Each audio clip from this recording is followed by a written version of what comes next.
Hi guys, welcome back to yet another video. My name is Martin. I'm filming this in my storage unit tonight being Wednesday night, and I went to my local comic book shop today. I went to All Star Comics in 53 Queen Street, Melbourne. I picked up a ton of stuff because I wasn't able to get there last week. I was a little bit sick. So I have, this is 2 weeks worth of stuff. There's 31 books for me to get through. Thankfully, all the offices are shutting down, and Christmas is less than a week away, so there's a lot of time to sit and read comic books and just enjoy it. So, without further ado, the first one I want to show off is X Factor issue 5, or 297 in the legacy numbering. Now, I've been enjoying this series. I like the fun nature of the book. I like that nothing matters. It's all just, it's not fluff, but there's a real sense of, anything can happen. Characters come and they go, they die, they get reborn. It's all just fun, and it's very pop culture. So yeah, I'm really glad I stuck with this series. The next one I want to show off is Werewolf by Night issue 5, part of the Red Band edition, and it's in the plastic sleeve, which I will be removing. But I ask this every time I get one of these books: do you take it out of the plastic sleeve? As soon as I get home, I will take this bad boy out, and it's going to be at the top of my pile because this series has been a lot of fun, a really surprising hit for me. I wasn't, maybe I went into this series thinking the worst, and thinking the smallest amount that I could for the creators, but they've really upped their game and they're bringing out a fun product. So I'm very happy to have stuck with this series. The next one I want to show off is issue 5 of Toxic Avenger. If you're a fan of Toxic Avenger, this is exactly the kind of book that you will enjoy. That's all I can really say. It's from Ahoy Comics. What's cool about it is you have the cover here, but then you have the Virgin variant on the back. So that's pretty cool. I don't know if this is ongoing. I don't imagine it is. I'd have to Google it to find out. But you know what? If they keep making it, I'll keep buying it. The next one is Teenage Mutant Ninja Turtles Night Watcher, issue 4. Issue 4, yeah. Okay. So look, we have the Teenage Mutant Ninja Turtles series. So we have that. We have the Mutant Nation, which is a great read. It's a cracking read. And then we have this. This is a slow burn, which is dangerous it's dangerous to have a slow burn book in this industry. You need every issue to pop. And for my money, this isn't popping as much as it should. The artwork is nice. The story is just a little bit slow. Next up, we have Shiver Suspense Stories, issue 1, part of the EC Homage series by Oni Press. We have, let's see, we've got Jason Aaron, we've got Kano, we've got David Lapham. Just a bunch of talent. Wow, what's going on here? Look at this. Look at that. Oh, that's that's right up my alley. A book. I assume this is meant to look like a 1950s horror book. So yeah, I'm definitely looking forward to reading that. And what a great cover, absolutely great. So yeah, looking forward to that one. Now, Shazam issue 18. This series, I don't know what's going on with this series. It feels to me like it's on the way out. I don't imagine the sales would be huge. I'd love to know what the sales are. It just feels as if this is like a forgotten property. The sequel didn't do what DC wanted it to do. Captain Marvel or Shazam, he hasn't really been involved in the DCU all that much. I will continue to read it because I am interested in the property, and I have been interested in what's been happening with the foster family aspect of it. I think just yeah, it just feels as if they could announce this is going to be cancelled pretty quick. Um, but when that happens, or if that happens, we will see. Now, Spirits of Vengeance issue 4. This is a lot of fun. This brings back Vengeance, one of my particular favorite Ghost Riders. Just visually, like, I mean, look, here he is. Geez, which one is it? It could be, yeah, I think it's this guy here. Yeah, that's right. So there's this guy, and then he's fighting like his original host. And yeah, I'm enjoying this. I do read a lot of books though, so issue to issue, I kind of get a little bit lost. Uh, maybe I shouldn't read so much, but yeah, that has been a fun read.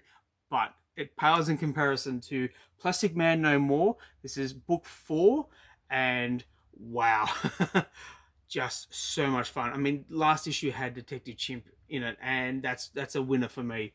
I haven't looked inside of this book. I'm kind of afraid to.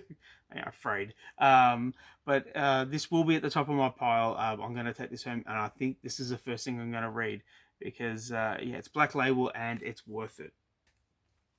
Next up, we have Nightwing issue 121, and yeah, going back to basics with Dick Grayson, and it's really working. The artwork is dark, but not dark and moody, but dark and fun. Uh, there's a vacuum in Bloodhaven when it comes to criminality, and Nightwing's just thrown in the middle of it. And yeah, this is a cracking read. So if you're continuing on after Tom Taylor's left, like myself, I applaud you because yeah, Nightwing is fun. It remains fun. Now I'm taking a chance with this one.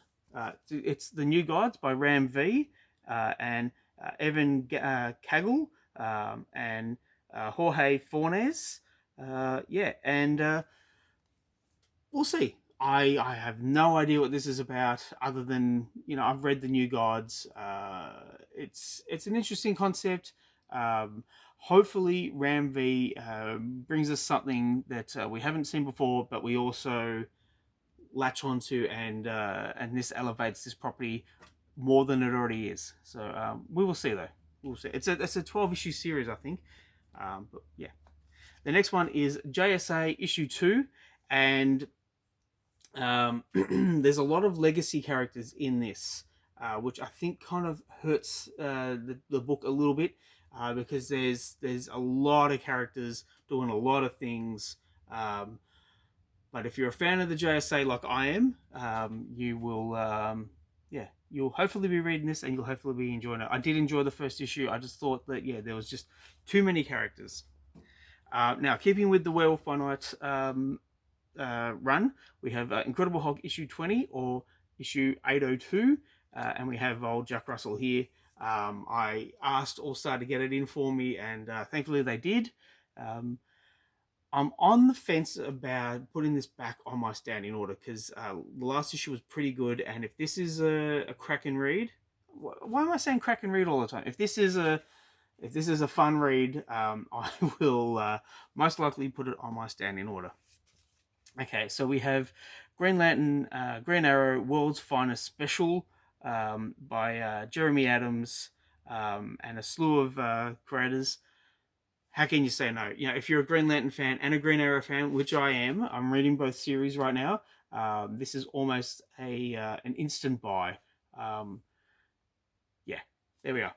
Okay, so I've got a few more Green Lanterns. I've got the facsimile edition of issue 59, and I have the original of this. It took me a while to find it.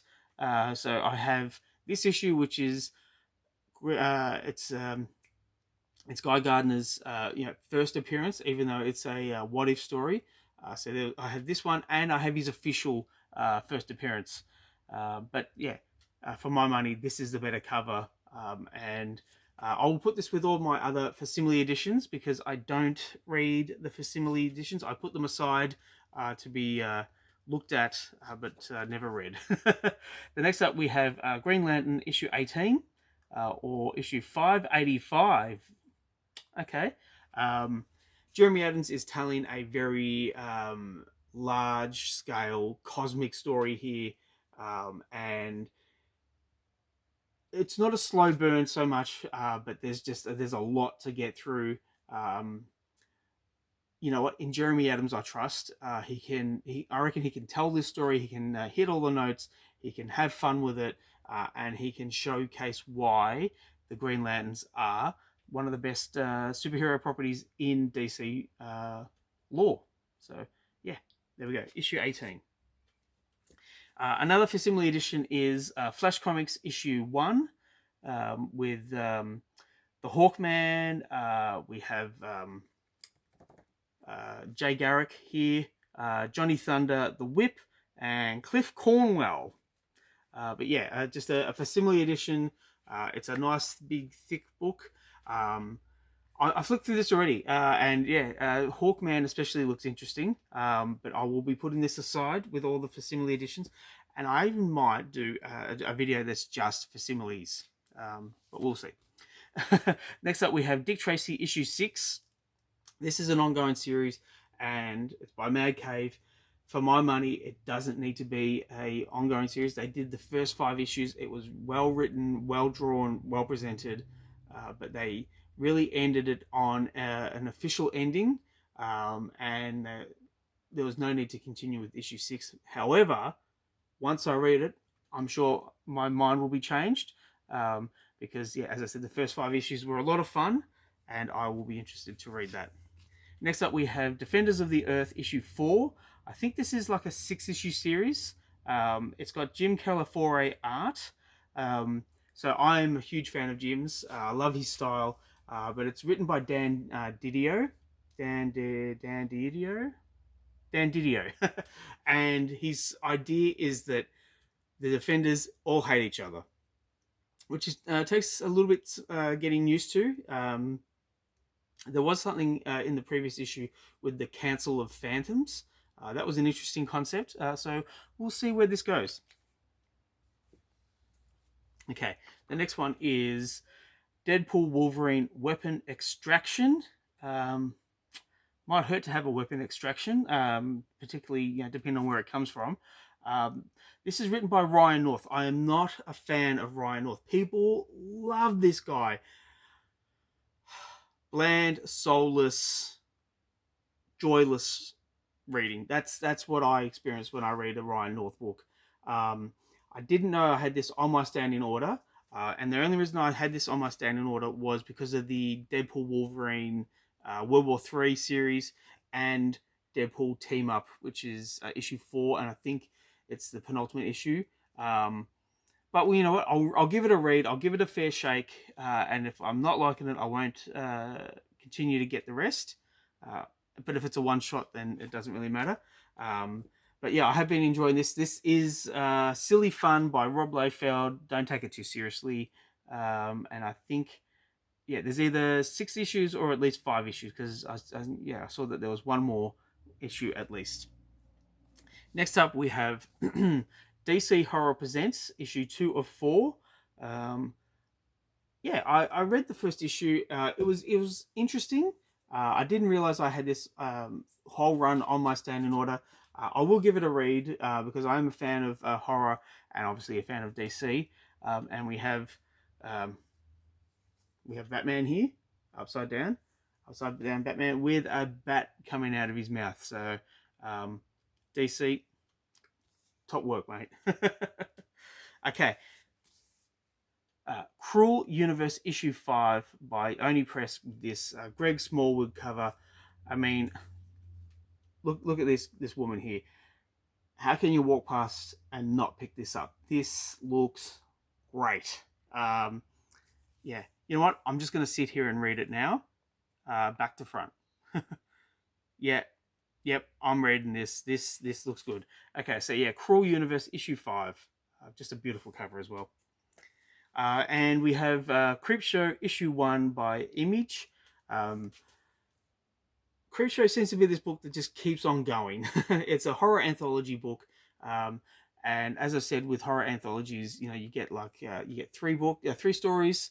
And if 2 of them are bad, odds are there's another one that's a fun read.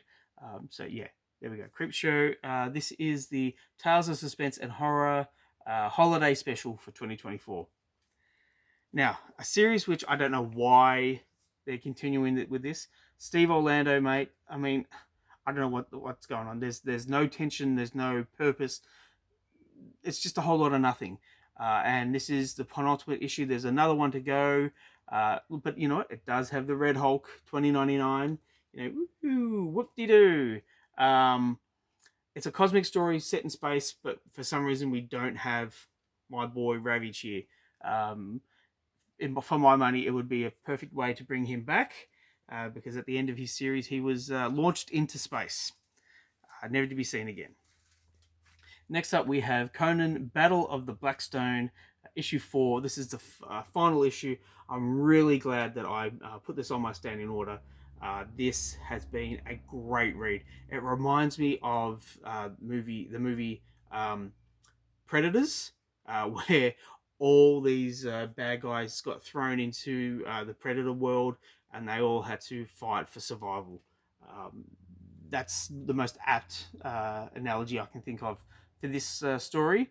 But yeah, I'm looking forward to reading this. This might be on the top of my reading pile tonight. Now, a few more to go. Challenges of the Unknown by Christopher Cantwell and Sean Zaki. Azaxi. Yeah. I haven't seen this property for a fair while. So when it was announced, I thought, yep, let's jump on this and see what it's like. I do like the costumes, but I don't really like the costumes for Wonder Woman, Superman, and Batman. Yeah, it just takes me away from the challenges, and it's more of a DC Trinity book. But you know, I haven't even read it yet, so we'll see. Batman Superman World's Finest, issue 34. This series kind of struggles without Dan Mora. And who is drawing this? Gallen. Fran Gallen. Now, I opened it up and I saw that, and I went, that is not Dan Mora. I'm sure Fran has her fans, but yeah, for my money for this book, it has to kind of be Dan Mora or Dan Mora adjacent. That being said, once I read it, I'm sure I'll enjoy it, because Mark Waid does tell a fun story, and I think I just need to ease into the artwork and take it for what it is, and see if I can get past my prejudice. I'm sure I'll be fine. The next up, we have Batman and Robin Year 1, issue 3 by Mark Waid and Chris Samney, and wow. Yep. If you find this on the shelf, if you find this by any chance in the back issues, pick it up. It's a lot of fun. Just really, really well presented. Don't know much I can say about that, because it's a license to print money in my book. Okay, so I've got, as you can see, I've got 3 more to go. The next one is Avengers Assemble, issue 4 by, again, Steve Orlando. I can see Dr. Doom on there, Wonder Man, and Spectrum, and I think this is Dr. Doom's ex-wife, but we will see. I picked this up because it had Frank Drake in the previous issue, and what a letdown. Frank Drake hadn't been seen since 1998. He was put in hospital with multiple burns all over his body, and he was in a coma, and then they bring him back, and he's mute, and he has a rope around his neck, and he's just pointless, and he's disintegrated and dies. What the hell? Anyway, not how I would have handled it, but we'll see if this is a good read. If it's not, it's off my list. Now, we have Avengers issue 21 by Jed MacKay. I have been reading the entire series. It's a lot of fun. It's fast-paced. Jed MacKay knows the characters. He knows how to present a fun story. That being said, a crossover is not something I think would help this series. we have the X-Men and the Avengers having another punch on. We will see. We'll see if there's anything here that hasn't been told before, or been presented before in a particular way. But yeah, I'm not really holding out hope for, like, an instant classic. But we will see. The next one and the last one is All New Venom issue 1. I only picked up this one issue. I'm not getting this ongoing. Venom is just, for Marvel, it's a license to print money, and it's one of those properties that if you get into it, you have to go all in, and I can't go all in with Venom. There's too much. Every couple of months they're relaunching the series. There was a Venom War and all the tie-ins, and it just goes on and on. And who's the new guy in the Venom suit? You don't even know by the end of the book, I'm sure. But as I've been saying this whole video, we will see. You live in hope. You live in hope. So that's the video for tonight. Please let me know what you think in the comments down below. Please like and subscribe if you wish to. I'd really appreciate it. Thanks for all the comments. I read them all. I enjoy them, and I will catch you at the next one.